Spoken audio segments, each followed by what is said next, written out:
안녕하세요. 4월 27일 월요일 헌치빌 굿뉴스입니다. 벌써 4월의 마지막 주간이네요. 약한 자를 강하게 하시는 은혜, 지혜가 필요한 자에게 지혜를 더하시는 은혜, 두려움이 가득한 심령이 두려워 말라 내가 너와 함께 하겠노라는 하나님의 약속이 임하는 오늘 하루, 그 은혜가 있는 이번 한 주간 되기를 축복합니다. 여러분 학교 다니실 때 국어 수업에 시험 시간이 생각나시는지요? 시험을 보면 아주 긴 지문이 있고요. 이 글에서 저자가 의도하는 목적이 무엇인지를 물어보는 그런 질문이 꼭 있었습니다. 기억나시지요? 저자가 의도한 목적을 파악하기 위해서는 글을 꼼꼼하게 읽고 이해해야만 했습니다. 그러면 답을 맞출 수가 있었습니다. 그런데 우리의 인생도 마찬가지입니다. 비록 나는 현재 상황을 다 이해할 수 없다 해도 하나님께서 내 인생에 의도하신 목적이 분명히 있다는 것입니다. 그리고 그 목적은 언제나 선하다는 것입니다. 하나님께서 나를 향한 선한 목적을 가지고 계시다는 것을 우리가 이해할 때 우리 인생은 독수리처럼 날아오르는 것입니다. 오늘 본문인 시편 105편 23절에서 45절을 통해서 시편 저자는 하나님께서 애굽에서 종살이하던 이스라엘 백성에게 베풀어 주신 그 놀라운 은혜, 애굽에 행하신 10가지 재앙, 그리고 이스라엘을 광야에서 40년 동안 보호하신 그 은혜를 찬양합니다. 25절에 보니 요셉에게 고마워하던 애굽 사람들의 마음이 변해서 이스라엘을 학대하는 것을 말합니다. 그런데 그 학대와 미움받는 것에도 하나님의 선한 목적이 있습니다.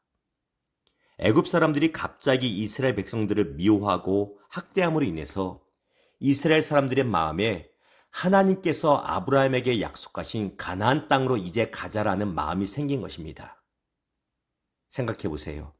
만일 그들이 미움을 받지 않았다면 그들은 아마도 애굽 땅에서 그저 편한 종으로 살았을 것입니다. 우리 인생도 마찬가지입니다.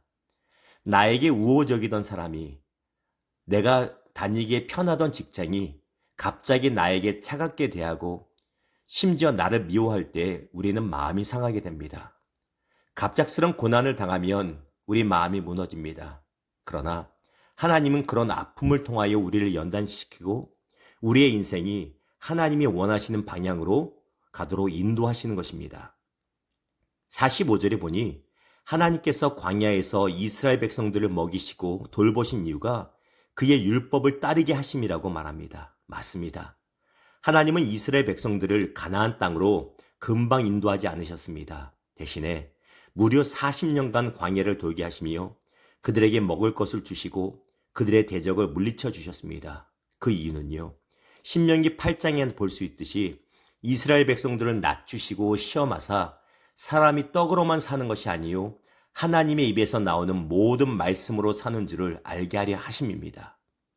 하나님께서 우리에게 때로는 기쁨을 주시고 때로는 기쁨과 아픔을 반복해서 주십니다.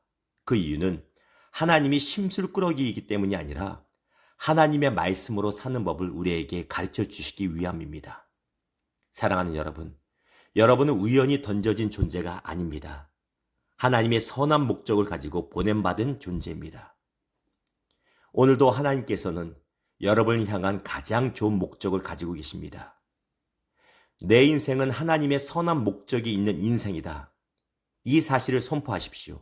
그리고 굳고 당당하게 승리하시기를 주님의 이름으로 축복합니다. 기도합니다. 하나님 감사합니다. 4월의 마지막 주간입니다. 지금까지 함께 하신 하나님 은혜에 감사하며 이제 마지막 주간을 말씀으로 시작합니다. 내 인생을 향한 가장 최고의 계획을 갖고 계신, 목적을 갖고 계신 하나님을 신뢰합니다. 주님 안에 평안을 누리기 원합니다. 주님, 우리 지체들 가운데 같이 예배하고 싶지만 몸이 아파서 신음하고 있는 분들이 있습니다. 주님의 보혈로 안수하여 주시고 주님 깨끗하게 치료하여 주시옵소서. 마음을 붙잡아 주시옵소서. 예수님의 이름으로 감사하며 축복하며 기도합니다. 아멘.